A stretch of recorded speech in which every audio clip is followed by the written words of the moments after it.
Show എന്ത് ഞാൻ എന്തുവാടിയെ കാണുന്നത്? എന്ത് തന്നെ ഇതുവരെ കണ്ടിട്ടില്ലേ? ഇതുവരെ കണ്ടിട്ടുണ്ട്, പക്ഷേ ഇന്നും നീ ഇന്നലെ ബ്യൂട്ടി പാർലറിൽ പോയോ? പിന്നെ സത്യം പറ, ബ്യൂട്ടി പാർലറിൽ പോയോ? ചേട്ടൻ കണ്ടാ ഞാൻ ഇവിടുന്ന് എവിടെങ്കിലും പോകുന്നത്? ഞാൻ എങ്ങോട്ടും പോയിട്ടില്ല. കള്ളം പറയരുത്, നീ ഫേഷ്യൽ ചെയ്തു? പോയിട്ടില്ല. പോയി ഞാൻ നാണം കെടുത്തല്ലേ, ഞാൻ പോയിട്ടില്ല. ഇത് ഭയങ്കര ഗ്ലാമർ ആയാലും ഭയങ്കര സുന്ദരിയായി നീ ഇന്ന്. ഉച്ചക്ക് എന്ത് വേണം സ്പെഷ്യല്? ആ ഇതൊക്കെ എന്താ സ്പെഷ്യല്? എന്ന് കിട്ടുന്ന പോലെ മുള ഉടച്ച് തന്നാ മതി. ഒന്നല്ല, ആ കോഴീനെ അങ്ങ് വെട്ടട്ടെ. ഏത് കോഴിയനെ? നമ്മുടെ കോഴീനെ. എടി അത് മുട്ട കിട്ടുന്ന കോഴിയല്ലേ? 6 രൂപ കൊടുത്താ ഞാൻ കടയിൽ നിന്ന് മുട്ട കിട്ടിയല്ലേ, പിന്നെന്താ പ്രശ്നം? 6 രൂപ? 6 രൂപ കൊടുത്താ ഞാൻ പോടുന്നു. പക്ഷെ കറക്റ്റ് ചെയ്യാൻ പറ്റുമോ? വെറുതെ എന്നിട്ട് ചാടിക്കരുത്. നമുക്കൊന്നുകൂടെ നോക്കാം. നോക്കാം. താതകണ്വൻ തപോഭൂവിൽ നിന്ന് ഇനി മടങ്ങിയെത്തിയില്ലേ ശകുന്തളെ?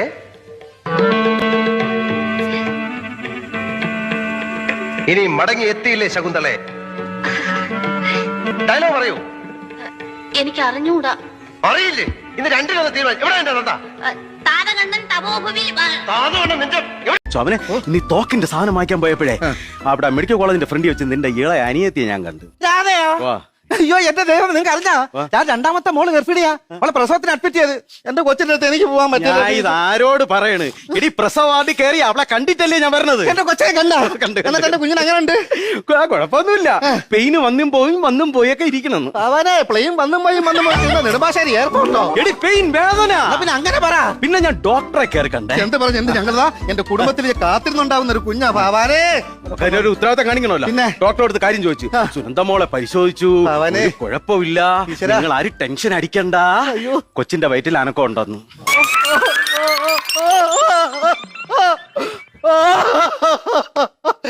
എന്റെ അനിയത്തിയുടെ കൊച്ചിന്റെ വയറ്റിൽ അന്നാക്കോണ്ടേ. എന്റെ കൊച്ചിന്റെ വയറ്റിൽ അന്നാക്കോണ്ടേ. എവിടെല്ലാം നേരത്തെ നേർന്ന് എന്തെല്ലാം ഉരുളി കമത്തി, എന്നിട്ട് എന്റെ കുഞ്ഞിന് അന്നാക്കൊണ്ടേ പെറ്റി വെക്കാനാണല്ലോ യോഗം. അല്ലല്ല, എനിക്കതല്ല തരത്തിലേക്കാ. ഒരു തൊട്ടിൽ കെട്ടി ആട്ടണമെന്ന് വെച്ചാൽ പുല്ലിന്റെ വാല് തറയെ ഉറഞ്ഞ് തീ കത്തുന്നുള്ളത് ഉറപ്പാ. അതും പോട്ടത് ക്ഷമിക്കാം. സാധാരണ മനുഷ്യ കുഞ്ഞാന്ന് ഇഴഞ്ഞെവിടെയും പോയാ എടുത്ത് കട്ടിലെ കൊണ്ട് കിടത്താം. ഈ പുല്ലടച്ച് ഏതെങ്കിലും മംഗളത്തിൽ കയറിയ കമ്പയ്ക്ക് കുത്തിയാലും പുറത്തിറങ്ങത്തില്ലേ. അയ്യോ അയ്യോ, എന്റെ കൊച്ചിന്റെ വെച്ച അന്നാക്കൊണ്ട്. അയ്യോ അന്നാക്കൊണ്ട്. ഇന്നലെ ഒരു പാലുകാച്ചുണ്ടായിരുന്നു. എന്റെ കൊച്ചച്ഛൻ ഒരു വീട് വെച്ചു പന്തളത്ത്. 2 നില കെട്ടിടും. എന്തോനാടോ 2 പേർക്ക് താമസിക്കാൻ അത്രയും വലിയ വീട്? സത്യം പറഞ്ഞ ആ വീട് വെച്ചത് ഇഷ്ടപ്പെട്ടില്ലയോ? ആ വീട് മുഖത്ത് വരച്ചു വെച്ചിട്ടുണ്ടല്ലോ ഇപ്പൊ. എനിക്കെന്തോ അവര് വീട് വെക്കട്ടെ, എനിക്ക് എന്തിന്റെ കാര്യമാ? അവിടെ ഒരു സദ്യ ഉണ്ടാക്കി വെച്ചേക്ക. ഞാനല്ല ഉണ്ടാക്കിയത്. ആരുണ്ടാക്കിയാൽ എന്തുവാ? എന്തോ സദ്യ. സത്യം പറഞ്ഞു ഈ ജന്മത്തിന് അങ്ങനെ ഒരു സദ്യ കഴിക്കാൻ പറ്റുമോ? എക്സ്പ്രഷൻ മാറ്റി പിടിക്കത്തില്ലായിരുന്നു. ഗംഗ ഇവിടെ വരി. ഇതെവിടേക്കാണ് നീ? ഞാനേ അല്ലിക്ക് ആഭരണം എടുക്കാൻ പോവാണ്. ആവും ഈ മോന്തി നേരത്താണ് നീ പോണത്. ഇപ്പൊ നീ പോവണ്ട. അല്ല ഞാൻ പോവെന്ന് പറഞ്ഞിരുന്നാണല്ലോ. അപ്പൊ പോവണ്ടെന്ന് പറഞ്ഞ പോവണ്ട. നകുലേട്ടാ, സംഗതി നിങ്ങൾ എന്റെ ഭർത്താവാണ്, പക്ഷെ തെമ്മാടിത്തം പറഞ്ഞ അതിലുണ്ട്. ഞാൻ പോവെന്ന് പറഞ്ഞ പോവും. ഗംഗ പോവണ്ട, ഇടിച്ച് കൂമ്പാക്കാനൊക്കെ ഞാൻ. ഇപ്പൊ പോവണ്ടെന്ന് പറഞ്ഞ പോവണ്ട. നകുലേട്ടാ, അടിച്ച് കണ്ണ് ഞാൻ പൊട്ടിക്ക്. ഞാൻ പോവെന്ന് പറഞ്ഞ പോവും. നിങ്ങളുടെ പോവണ്ടെന്ന് പറഞ്ഞു ഞാൻ. അതെന്താണ്? ഞാൻ പോയാല് എന്താണ് നിന്റെ സൗണ്ടൊക്കെ മാറി വരുന്നത്?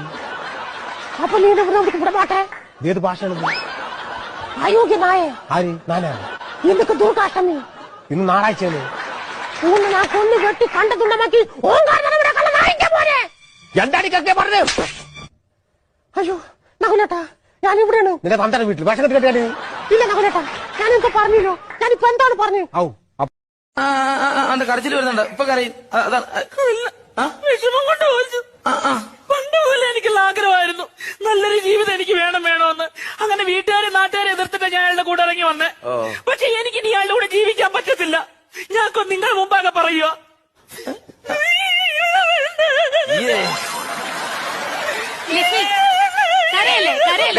സമാധാനായിട്ട് കാര്യം പറ. വീടല്ല വീടല്ല. അത് മനസ്സിലാക്ക്. കരയാതെ കാര്യം നിനക്ക് എന്തെങ്കിലും പറയാനുണ്ടെങ്കിൽ പറ. കാര്യം പറ.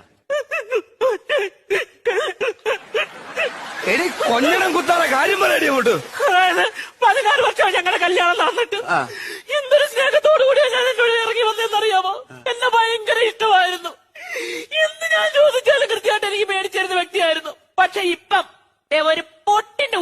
മേടിച്ചു തരത്തില്ല, അറിയാവോ? ആ തിന്നിട്ടില്ലെന്ന് പറയരുത്. എന്ത്? ഇന്നലെ മേടിച്ചത് നേടി പുട്ടിന്റെ അരിപ്പൊടി. പുട്ടിന്റെ അരിപ്പൊടി അല്ല, ഒരു പൊട്ടിന്റെ ഉരുപ്പടി മേടിച്ചു തന്നിട്ടില്ലെന്ന്. ഞാൻ സെൻസസ് എടുക്കാൻ വേണ്ടി വന്നതാണ്, ജാതി സെൻസസ്. ആ അറിയാം.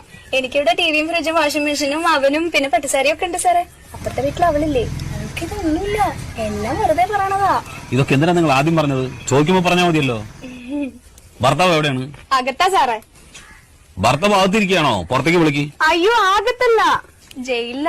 അയ്യോ പാവായിരുന്നു, രണ്ടുപേരെ കൊന്നു, അത്രേ ഉള്ളൂ. ഇപ്പൊ 7 വർഷമായി അവിടെയാ. അതെയോ? ഈ വീട്ടില് നിങ്ങൾ ഒറ്റയ്ക്കാ താമസം? ഏയ് എന്റെ മോനുണ്ട്, അവനിപ്പോ 4 വയസ്സായി. ഭർത്താവ് 7 വർഷമായിട്ട് ജയിലിലാ പറഞ്ഞു, കുട്ടിക്ക് 4 വയസ്സ്. അതെങ്ങനെ സംഭവിച്ചു? അതാളെ ഇടയ്ക്കിടയ്ക്ക് കരോളിന് വരുവേ.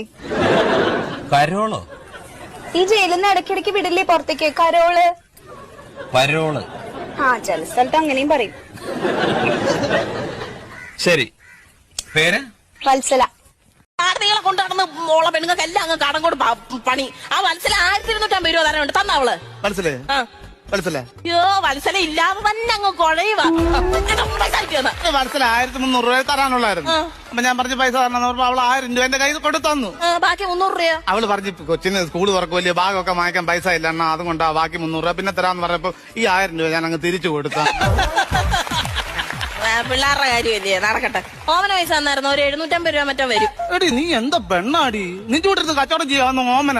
അവൾ അവിടെ ഇവിടെയൊക്കെ പോയി കിട്ടുന്ന പൈസ കൂട്ടി അണ്ണാ പിന്നെ തരാന്ന് പറഞ്ഞാൽ 700 രൂപ. ഞാൻ അത് അങ്ങ് വേണ്ടാന്ന് വെച്ചു. പിന്നെ കൊച്ചിന് മീൻ വേണമല്ലോ. ഞാൻ തമ്പിയുടെ 1 കിലോ മീൻ ചാവക്ക് കൊടുത്ത് കഴിച്ചോട്ടെന്ന് വിചാരിച്ചു. വർഗീസ് 150 രൂപ തരാനുണ്ടായിരുന്നു പാവക്കാരനോട്, അതങ്ങനെ മേടിക്കും. അവനെ കുത്തിരി പിടിച്ചാൽ മാറ്റാ 150 രൂപ ഞാനാണോ അവനെ കാണിച്ചു കൊടുത്തറിയോ? ഈ ആണത്തെ പെണ്ണുങ്ങളോട് കാണിക്കാഞ്ഞത് അതെന്നെ ബിസിനസിന്റെ ഒരു നാക്ക. ഈ നാക്കുമായിട്ട് അവളുമാരുടെ കെട്ടിയോന്റെ അടുത്ത് പോയി കഴിഞ്ഞാൽ അവരെ നിങ്ങളുടെ നാക്ക് പിഴുത് വെക്കും, പറഞ്ഞേക്കാം കേട്ടോ. എത്രയും പ്രാസ കോമഡിക്കാരി നിർത്താൻ. അയ്യോ നിങ്ങൾക്ക് പറഞ്ഞ വലിയ ആളാ.